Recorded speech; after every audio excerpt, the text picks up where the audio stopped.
I did not have sexual relations with that woman. That's the Muppet Show! That's a lie.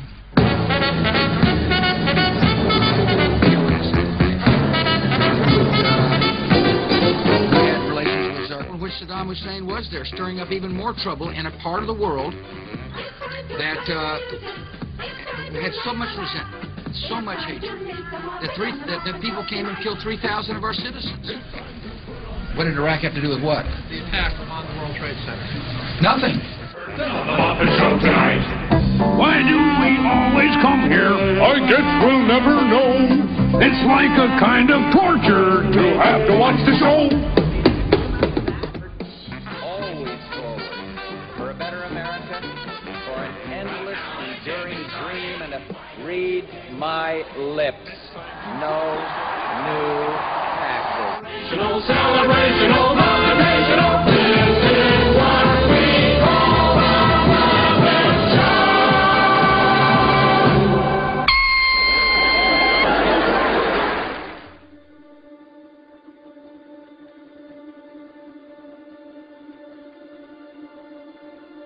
Around election time, candidates, they just can't do enough. They'll promise you anything. They'll give you a long list of proposals. They'll even come around with TV crews in tow and throw back a shot and a beer. I will promise you this, that if we have not gotten our troops out by the time I am president, it is the first thing I will do. I will get our troops home. We will bring an end to this war. You can take that to the bank.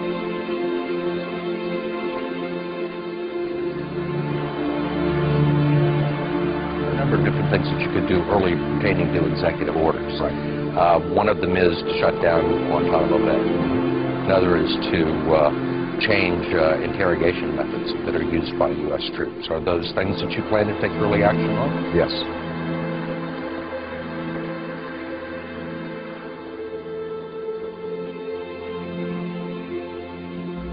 But if those same candidates are taking millions of dollars in contributions from the PACs and the lobbyists, ask yourself, who are they going to be toasting once the election's over?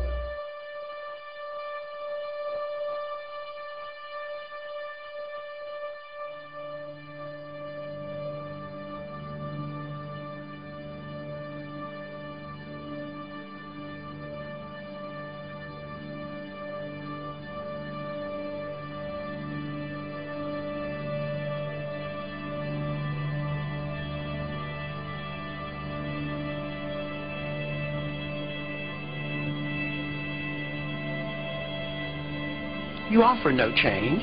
You have the same foreign policy. You want more troops in Afghanistan. You're not talking about only going to war with a declaration. You don't want to deal with the monetary, financial crisis in this country. You want to keep, you know, the system together for the benefit of the banks and the big corporations and the politicians. And what kind of change do you have on social policy? Do you care about sick people using marijuana? I mean, have you come out for that? He doesn't want change. He wants the status quo. And quite frankly, I am not expecting the troops, regardless of whether Obama wins, that they'll be home in 16 months. And that is just pure political talk. I, Barack Hussein Obama, do solemnly swear to preserve, protect, and defend the Constitution of the United States. Today, in his press conference, the president made clear that he believes the law does allow him to make this commitment on his own. Listen to this for a moment, if you would. I'm not a Supreme Court justice, so I'm not going to put my constitutional law professor hat on here. Do I think that our actions in any way violate the War Powers Resolution? The answer is no. So I don't even have to get to the constitutional question. Preserve, protect, and defend the Constitution of the United States. So I don't even have to get to the constitutional question. Simply, sir, what's your reaction? That's a horrible statement. He should get to the Constitution. He doesn't have to be a constitutional lawyer. You take an oath of office to obey the Constitution. If we don't know what it says, how can we take the oath? The Constitution is very clear. You don't go to war without a declaration. you sit down with your attorneys and tell you what you have to do, but obviously the President of the United States has to do what's in the best interest of the United States to protect us. Well, this idea of going and talking to attorneys totally baffles me. Why don't we just open up the Constitution and read it?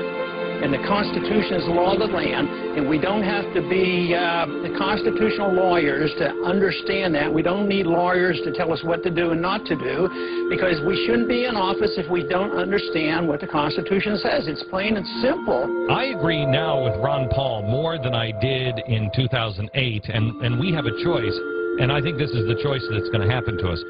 You can't live in this middle ground with our Constitution. You can't. You either embrace the Constitution or shed the Constitution. And Ron Paul is the closest to our founders out of anyone up there. Let me distinguish between professional politicians and the public at large. The public is not paying close attention to the ins and outs of how a Treasury auction goes. They shouldn't.